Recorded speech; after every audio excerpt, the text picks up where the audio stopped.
अस्सलाम वालेकुम। Last lecture में हमने एक्सरसाइज 3.7 कंप्लीट कर ली थी। आज एक्सरसाइज 3.7 हम शुरू करेंगे। एक्सरसाइज 3.7 में वही चीज़ें हैं जो हम एक्सरसाइज 3.6 तक, बल्कि ये कहना चाहिए कि 3.1 और 3.2 में किए हैं। फ़र्क सिर्फ इतना है कि इस एक्सरसाइज में जो क्वाड्रेटिक इक्वेशन है वो आपको एक वर्ड प्रॉब्लम की सूरत में दी हुई है। आपको क्या करना है कि ये जो सेंटेंस है इसे रीड करके क्वाड्रेटिक इक्वेशन को फॉर्म करना है। जब एक बार तक क्वाड्रेटिक इक्वेशन फॉर्म हो जाएगी तो तरीक़ेकार वही होगा इसको सॉल्व करने का जो क्वाड्रेटिक इक्वेशन को सॉल्व करने का होता है। ठीक है, तो देखिए जैसे कि कह रहे हैं the sum of the square of a certain positive integer. Positive integer question 1 है, ये क्वेश्चन 1 है। तो आप एज्यूम कर लीजिए कि x क्या चीज है, पॉजिटिव इंटीजर है। x हमारे पास पॉजिटिव इंटीजर है। ठीक है, कह रहे हैं the sum of the square of a certain positive integer and 6 times the integer is 16। यानी कि पॉजिटिव इंटीजर के स्क्वायर और 6 टाइम्स ऑफ पॉजिटिव इंटीजर। तो पॉजिटिव इंटीजर x था, उसका 6 टाइम्स x हो गया। तो स्क्वायर पॉजिटिव इंटीजर का और उसके 6 टाइम्स, इनका sum, the sum of the certain, तो sum of the certain sum of the square of a certain positive integer. तो x square plus 6x is equal to 16 हो गया। तो ये हो जाएगा x square plus 6x minus 16 is equal to 0। अभी quadratic equation बन गई। सॉल्व कर लीजिए। फैक्टराइजेशन से सॉल्व करना इसे निहायत ही आसान होगा। आप इसके फैक्टर कर लीजिए, यानी कि वो सारी टेक्निक जो इससे पहले आपने यूज़ की हैं वो आप इसमें पढ़ी हैं, वो आप इसमें यूज़ कर सकते हैं। X square plus 8x minus 2x minus 16 is equal to 0। यहाँ से आप कॉमन ले लीजिए x, तो यहाँ आ जाएगा x प्लस 8, यहाँ से माइनस 2 कॉमन, तो ये हो जाएगा x plus 8 is equal to 0। तो ये हो जाएगा x प्लस 8 और दूसरा फैक्टर x माइनस 2 होगा इज इक्वल टू 0। x की वैल्यू यहाँ से निकालेंगे, एक x प्लस 8 को 0 के बराबर लिखेंगे और x minus 2 is equal to 0। अभी जो x प्लस 8 है इसको प्लस 8 उधर जाके माइनस 8 हो जाएगा। एक x की वैल्यू आपके पास ये आ गई और x is equal two plus 2। तो देखिए आपने, ये हमसे कह रहे हैं कि this sum of a certain positive integer. यहाँ पॉजिटिव इंटीजर कहाँ है, तो इसका मतलब है कि हमें रिजल्ट जो है वो क्या चाहिए, पॉजिटिव इंटीजर चाहिए। तो x माइनस 8 जो है ये तो पॉजिटिव इंटीजर नहीं है, तो आपका रिजल्ट जो होगा वो सिर्फ क्या होगा, x इज इक्वल टू 2। तो ये आपका सोल्यूशन होगा। तो ये हमारे पास पॉजिटिव इंटीजर है। ठीक है, इसको सोल्यूशन सेट में लिखने की जरूरत नहीं है, आपका आंसर जो है यहाँ पे 2 हो गया।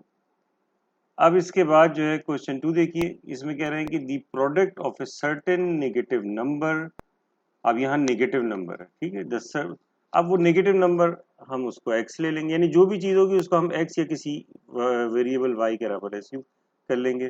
तो हमारे पास जो x है वो क्या है, नेगेटिव नंबर है।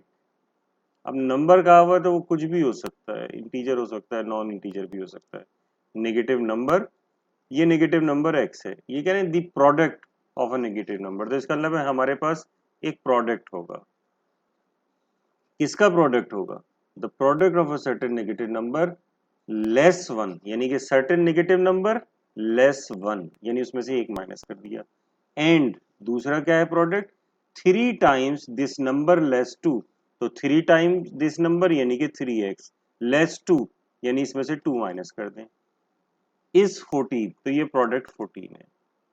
अब आपसे कह रहे हैं कि डिटरमिन दी नंबर, नंबर क्या होगा ये निकालना है। तो अब इसका प्रोडक्ट ले लीजिए, x को इस पूरे से मल्टीप्लाई कीजिए तो ये जाएगा 3x square minus 2x minus 3x plus 2 और प्लस 14 दे रहा है माइनस 14 हो जाएगा इज इक्वल टू 0। आप ऐसा यहाँ नहीं कर सकते कि हर एक को 14 के बराबर लिख दें, उसकी वजह है कि ये 0 के बराबर हो तो फिर से वैसा कर सकते हैं, अदरवाइज नहीं कर सकते। तो ये जाएगा 3x square minus 2x minus 3x minus 5x और फिर उसके बाद 2 minus 14 minus 12 is equal to 0। अब इसके बाद इसके फैक्टर कर लीजिए, तो फैक्टर क्या हो जाएंगे, 3x square minus 9x plus 4x minus 12 is equal to 0, क्योंकि माइनस 9 मल्टीप्लाई 4 3 मल्टीप्लाई बाई 12 के बराबर होगा, यानी 36, और minus 9x plus 4x minus 5x हो जाएगा।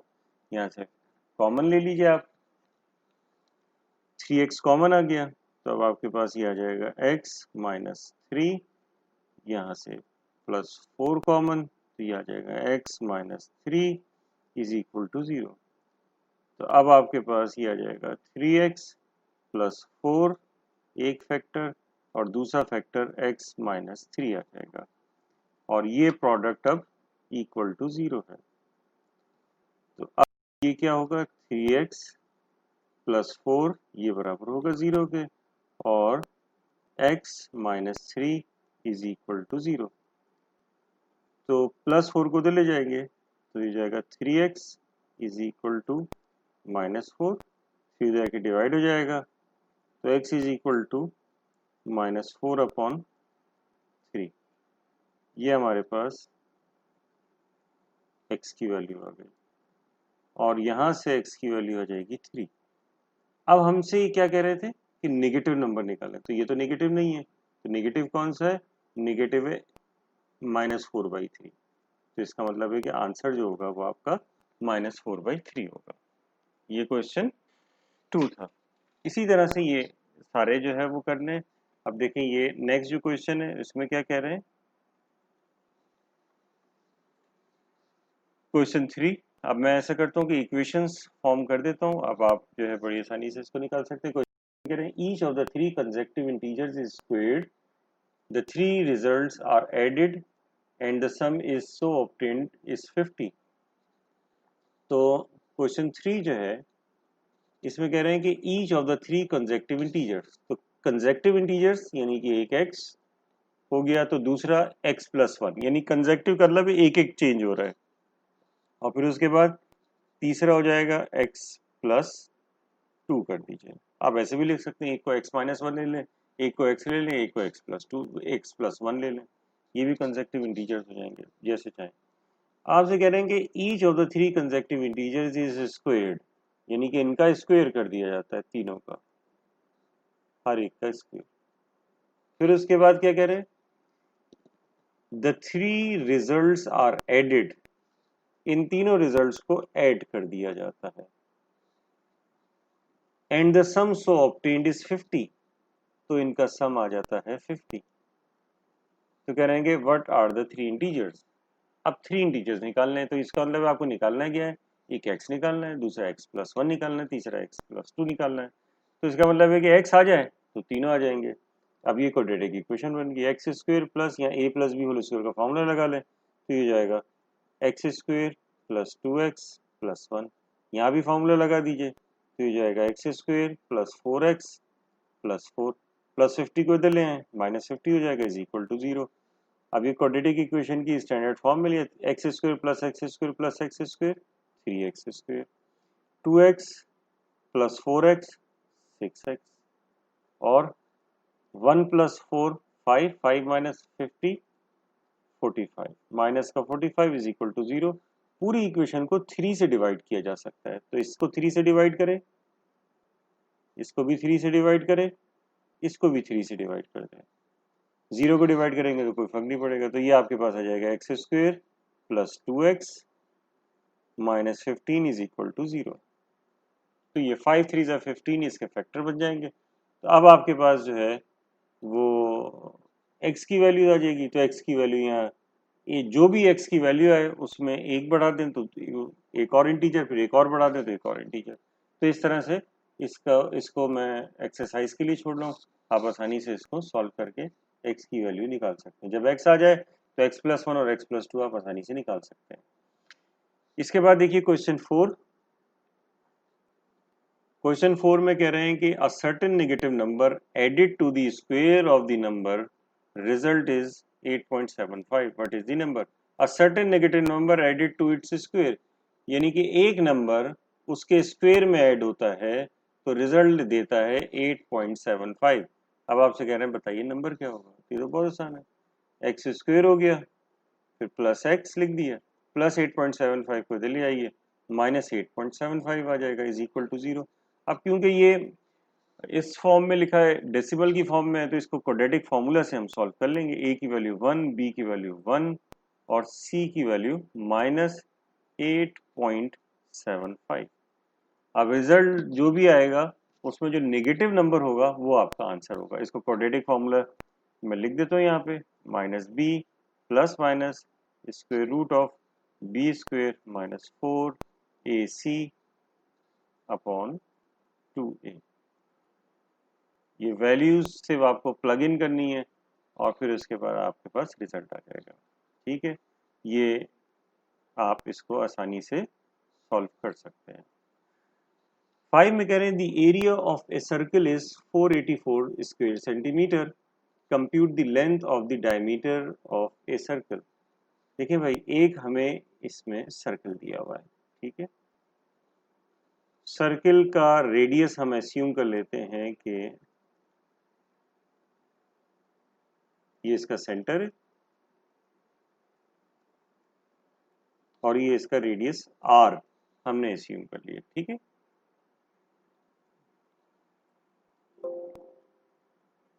इसका ये रेडियस r हमने ले लिया, इसका जो एरिया है वो हमें दिया हुआ है, तो एरिया ऑफ सर्कल हमें पता है कि बराबर होता है पाई r स्क्वायर, अगर रेडियस r है। और ये दिया हुआ कितना है, ये दिया हुआ है 484। तो बहुत सिंपल है कि पाई को उधर ले जाइए तो r स्क्वायर बराबर हो जाएगा 484 डिवाइडेड बाई पाई। ये आर स्क्वायर आ गया तो आर की वैल्यू आ जाएगी, क्योंकि रेडियस है तो हम पॉजिटिव लेंगे, तो पॉजिटिव स्क्वायर रूट लेंगे 484 डिवाइडेड बाई पाई। इससे हमारे पास रेडियस आ जाएगा। जब रेडियस आ जाएगा तो फिर आपको पता है कि डायमीटर निकाल सकते हैं, क्योंकि आपको पता है कि डायमीटर जो होता है वो इसको और आगे बढ़ा दें, तो डायमीटर जो है वो रेडियस का ट्वाइस होता है। तो diameter is equal to twice of radius होता है। ये वैल्यू आसानी से कैलकुलेटर से निकाल लीजिए। कैलकुलेटर में जब ये वैल्यूज जो है वो प्लग इन करेंगे तो 484 डिवाइडेड बाय पाई,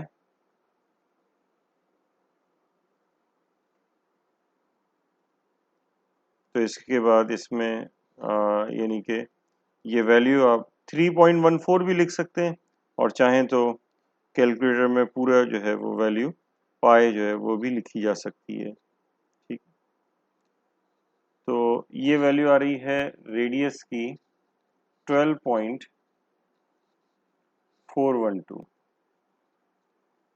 और ये इन्होंने स्क्वायर सेंटीमीटर दिया हुआ था तो ये आपके पास सेंटीमीटर में आएगा।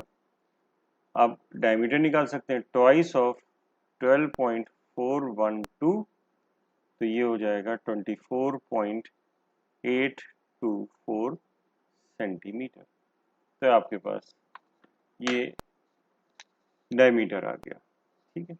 इसके बाद जो नेक्स्ट क्वेश्चन है इसमें कह रहे हैं कि question 6, the area of A square is numerically less than twice its diagonal by 2, find its perimeter.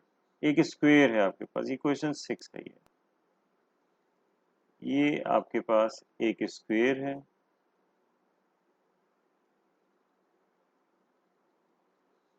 Length और ब्रेथ दोनों इसकी सेम है। आपको पता है कि डायगोनल फिर क्या होता है, पाइथागोरस थ्योरम लगा देते हैं।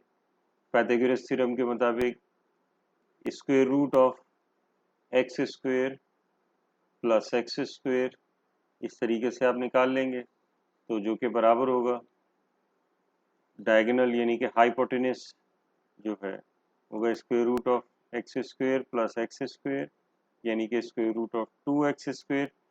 2 रूट के अंदर ही रहेगा, x बाहर आ जाएगा क्योंकि ये स्क्वायर की फॉर्म है। तो कह रहे हैं और एरिया क्या होता है, लेंथ इनटू ब्रेथ, यानी कि x multiply by x square. तो कह रहे हैं कि the area of A square is numerically less than twice twice twice its diagonal by 2, यानी कि एरिया जो है वो इसके डायगोनल के ट्वाइस से 2 कम है, तो डायगोनल का ट्वाइस क्या होगा, डायगोनल हमने निकाला है √2x, तो √2x ट्वाइस ऑफ डायगोनल से एरिया 2 कम है, तो अगर ट्वाइस ऑफ डायगोनल में से एरिया यानी कि length into breadth x square ये एरिया माइनस करेंगे तो हमारे पास क्या आ जाएगा, हमारे पास 2 आ जाएगा। अब इसके बाद इसे सॉल्व कर लें तो ये हो जाएगा -x² पहले लिख दीजिए, फिर उसके बाद 2 स्क्वेयर रूट ऑफ 2x लिख दीजिए, फिर उसके बाद +2 जाके -2 हो जाएगा इज इक्वल टू 0। पूरी इक्वेशन को -1 से मल्टीप्लाई करेंगे तो साइन से चेंज हो जाएंगे, तो x² -2 square root of 2x +2 is equal to 0। ये आ गया। तो ये हमारे पास एक क्वाड्रेटिक इक्वेशन आ गई। क्वाड्रेटिक फॉर्मूला लगा के x की वैल्यू निकाल लीजिएगा। जब x की वैल्यू आ जाए तो उसके बाद पेरीमीटर चाहिए, यानी कि पहले x की वैल्यू आप निकालें, जब x आ जाए तो पेरीमीटर जो होता है वो 4x के बराबर होगा, यानी चारों साइड्स का सम। तो x यहाँ रख दीजिएगा तो आपके पास पेरीमीटर आ जाएगा। अब इसके बाद 7 देखते हैं। 7 में क्या कह रहे हैं, दी पेरीमीटर 7 में कह रहे हैं perimeter of A square is numerically greater than it's area by 4, यानी वही उसी तरह से एक स्क्वायर है, ये x, पेरीमीटर इसका होता है 4x, एरिया इसका होगा x², ठीक है। Perimeter of A square is numerically greater than it's area by 4, यानी कि पेरीमीटर इसके एरिया से 4 बड़ा है, तो पेरीमीटर में से जब इसका एरिया माइनस करेंगे तो रिजल्ट आ जाएगा 4। अब इसको सॉल्व कर लीजिए, -x² को इसको भी इधर ले जाएं तो ये हो जाएगा x² -4x +4 is equal to 0। Quadratic equation आ गई। क्वाड्रेटिक इक्वेशन जो है वो जब आपके पास आ गई है, इसको सॉल्व करेंगे, सॉल्व करके x निकाल लेंगे, लेकिन कह रहे हैं कि डायगोनल निकालें, तो डायगोनल अभी हमने कैलकुलेट भी किया था, √2x होता है, तो डायगोनल फिर जब x आपके पास आ जाएगा तो x की वैल्यू इसमें रख देंगे, डायगोनल √2x होता है, तो इस तरह से हमारे पास ये भी आ जाएगा। अब इसके बाद नेक्स्ट क्वेश्चन देखते हैं।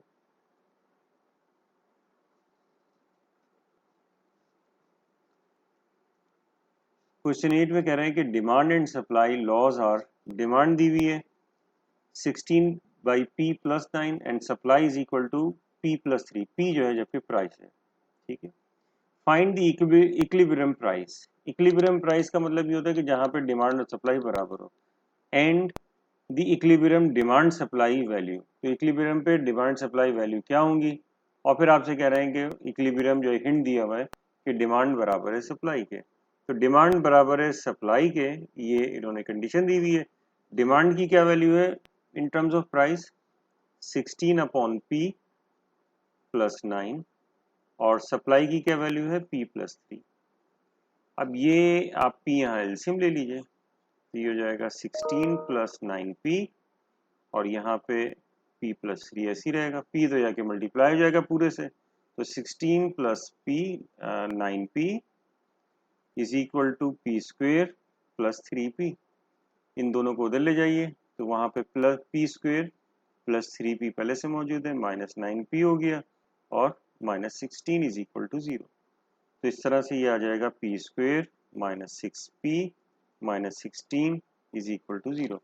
अब इसकी फैक्टराइजेशन कर लीजिए, तो सिंपली इसके फैक्टर हो जाएंगे, p² -8p, क्योंकि 8 × 2 16 होता है, और -8 + 2 -6 हो जाएगा, तो +2p -16 इज इक्वल टू 0। तब आपके पास ये हो जाएगा p कॉमन, तो p -8 और +2 common, p -8 is equal to 0। तो ये हो जाएगा p -8 और ये हो जाएगा p + 2 इज इक्वल टू 0। तो अब ये आपके पास आ जाएगा p -8 इज इक्वल टू 0 और p + 2 is equal to 0। Minus p हो जाएगा प्लस पी हो जाएगा, तो पी की वैल्यू आपके पास 8 आ गई और यहाँ से पी की वैल्यू आ जाएगी -2। ठीक है, तो देखें ये जो पी की वैल्यू -2 है तो पॉसिबल नहीं है क्योंकि प्राइस नेगेटिव नहीं होता। पी की वैल्यू जो +8 है ये हम कंसीडर करेंगे, तो हमारे पास इक्विलिब्रियम प्राइस आ गए। अब इसके बाद क्या कह रहे थे, इसके बाद कह रहे थे कि डिमांड सप्लाई वैल्यू निकालनी है इक्विलिब्रियम पे। तो इक्विलिब्रियम पे जो डिमांड होगी वही सप्लाई होगी, तो कोई एक निकाल लें। सप्लाई निकाल लेते हैं क्योंकि ये ज़्यादा आसान है। P+3, तो P है 8, 8+3, तो ये आपके पास आ जाएगा 11। तो सप्लाई वैल्यू जो है वो आपके पास 11 आ गया और यही डिमांड होगी। ठीक है ना, क्योंकि यहाँ पे जब हम 8 रखेंगे डिमांड में, देखिए यहाँ 8 रखें तो 16/2 कितना हो जाएगा 2, 16/8 2, 2 + 9 11, तो यहाँ भी 11 आ रहा है। तो इस तरह से इसके बाद हम जो है वो एक्सरसाइज 3.8 करेंगे। तो एक्सरसाइज 3.8 इंशाल्लाह हम नेक्स्ट लेक्चर में कवर करेंगे। आपने अगर हमारा चैनल सब्सक्राइब नहीं किया है तो सब्सक्राइब कर लीजिए ताकि आपको टाइम पर सारी वीडियोस मिल सकें। जी शुक्रिया, अस्सलाम वालेकुम।